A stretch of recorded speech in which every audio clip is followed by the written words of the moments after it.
On today's episode, we're going to have a chat about how truly no one succeeds alone. My guest is Marlow Marshall with Marlow Design, and this is Founder to Founder. Let's check it out. This is Founder to Founder, where no one succeeds alone. I'm Alex Pudici, your host. Each episode, we explore the journeys of entrepreneurs and innovators from the Work Nicer community, sharing their struggles, successes, and lessons that they've learned along the way. Okay, hey, here we are with Marlo. Marlo, thanks so much for being on the show. Let's hop right into it. Oh, sound good? Sounds great. Okay, great. Let's start out. You wanted to talk about the last 10 years. 10 years. Easy as that. Let's talk about it. Well, do you remember when you first approached me 10 years ago when we were in the referral net group together? I sure do. Yeah. Yep.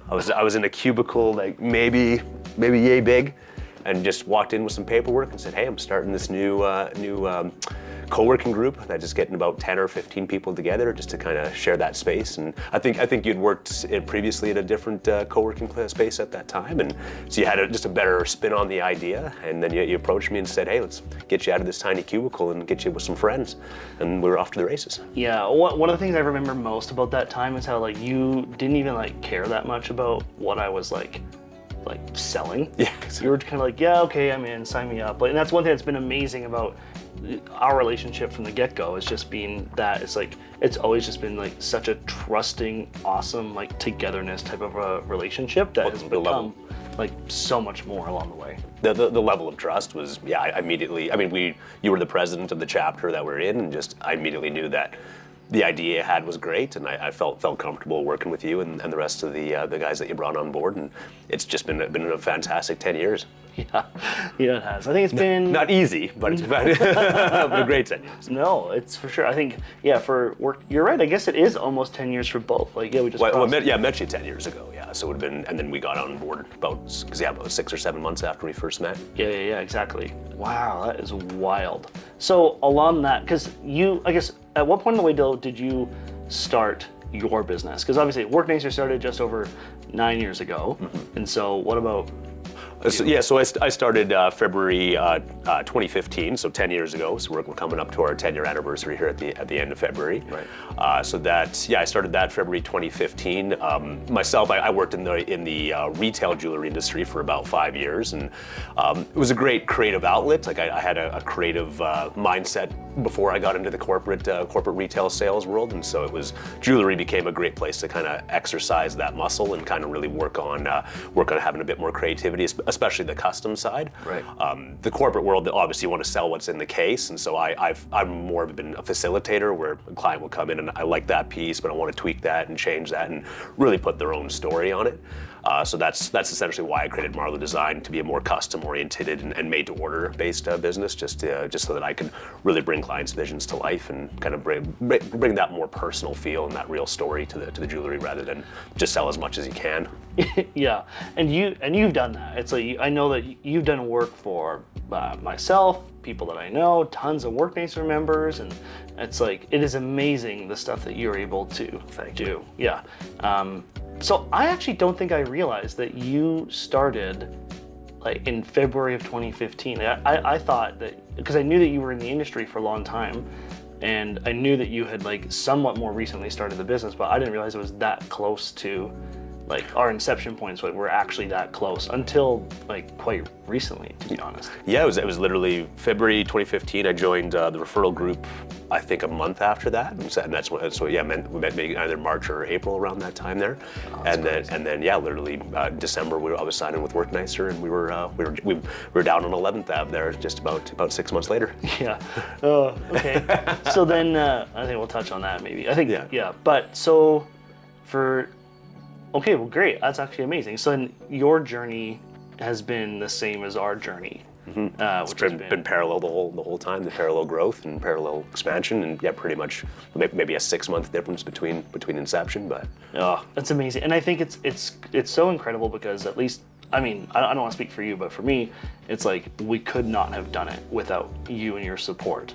Likewise, 100%. Like we both, obviously COVID didn't impact me as much as it impacted you being a co-working unit.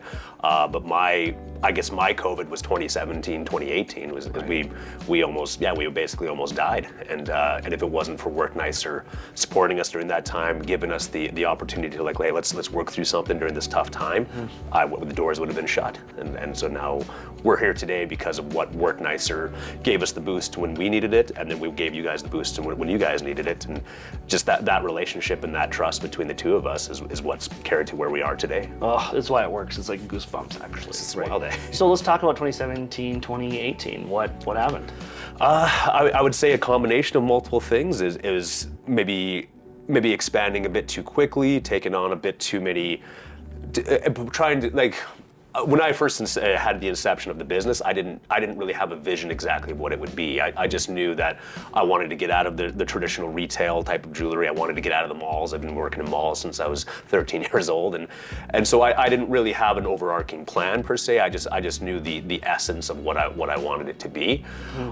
So I think that the business would grow not necessarily because of me, but in spite of me. Just the nature the nature of what it was, and I think a lot of people resonated with it quicker than I was ready to really create the infrastructure for what it needed to be. So I would spend a lot of money on things that certainly were unnecessary, trying to find the right marketing apparatus, trying to get the system in place, trying to make sure that the client experience was there, and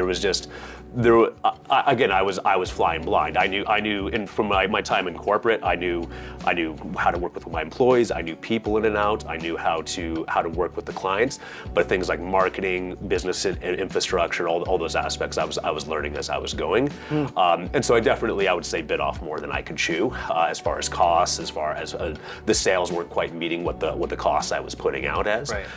And so that became a cycle of then I'm not doing what I need to do to run the business in effective. And again, I did have an employee, but again, I was really driving everything myself. Like my employee was good, and she knew how to operate again from this. I brought her from my former employer as well too, and she joined me. But there wasn't really that idea back and forth. Like I didn't have that. I was really putting everything all on myself. And granted, should have had the foresight and the better planning to make it happen. But my mindset wasn't where it needed to be as far as the industry, what I wanted the business to really be as effective as I could.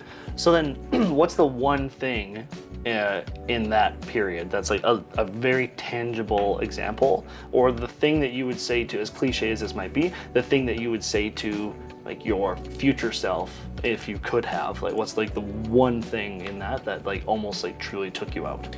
It's not about me. The business has nothing to do with me, even though it's named after me. So the business's original name was Marlow's Diamond and Design. Very possessive, very like Marlow, this is mine, right? Marlow's Diamond and Design, you're taking my designs, right? That not only was a mouthful and a little hard to say online, it created something where it's like, oh, it's Marlow's, it's all about me. And that's inherent selfishness would affect the business, and the business cannot grow if it's all about you. So by switching to Marlow Design, it becomes less about Marlow's designs and you wearing what I've created, and more about us being a conduit to what you want to achieve in your piece, and a conduit to your story. And so when my business became more about focusing on people, on their stories, the things, and which I inherently loved anyways. I was in acting as a young kid. I love stories. I love movies. I love TV. The whole works. And learning people's stories and understanding their stories, and focusing on that, the love of the story and the love of what's happening with these couples, these families, these individuals, what they want to present through the jewelry. That is when the business truly took off. That was the point where it was no longer about me just trying to be by myself and trying to make an income, and more about let's create something that people really enjoy. Wow, that's amazing. And so I think that's something that we're going to focus on next time on here. Is going to be, it's not about you. And so I think that's a great place to leave it for today. For sure. Obviously your business has made it 10 years. Statistically, you have done something that 80 to 90% of other people have been unable to do. And so to hear that it not being about you was a thing that really was like a differentiation point. Is something that a lot of people I think need to hear about. And so I think that's it for today. Next time we're going to hear a little bit about that. Marlo, where can people get in touch with you online? You can go to marlowdesign.ca, where you can book an appointment either digitally or with us personally in the studio here at Work Nicer.